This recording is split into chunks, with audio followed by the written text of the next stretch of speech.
Hello viewers, আসসালামু আলাইকুম। আমার আজকের রেসিপি হচ্ছে পাউরুটি দিয়ে কিভাবে স্যান্ডউইচ তৈরি করবেন।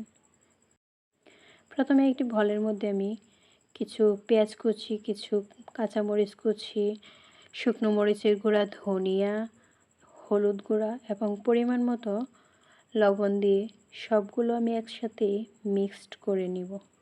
তো মিক্সড করার পর আমার পরিমাণ মতো আমি এটার সাথে ডিম অ্যাড করে নিব। আপনাদের যতটুকু প্রয়োজন ঠিক ততটুকু ডিম সাথে অ্যাড করে নেবেন। তো আমার ডিম অ্যাড করা শেষ। এখন আমি এটাকে মিক্সড করে আলাদা রেখে দিব। এখন আমি কিছু পাউরুটি নিয়ে নিয়েছি।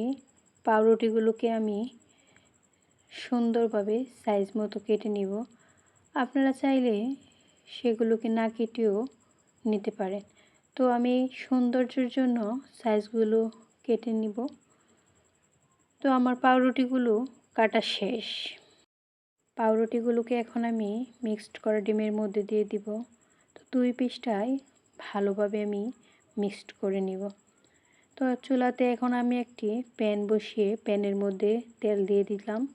তেলটা গরম হওয়ার পর আমি পাউরুটিগুলো ভেজে নিব। প্রথমে আমি লো হিটে আস্তে আস্তে প্রথম পিসটা ভেজে নেব।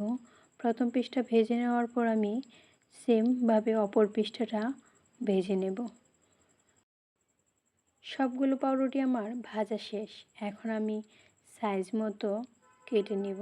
আপনারা আপনাদের ইচ্ছা মতো যে কোনো সাইজে কেটে নিতে পারেন। সাইজ মতো কাটা শেষ হলে আপনারা সেটাকে যে কোনোভাবে পরিবেশন করতে পারেন।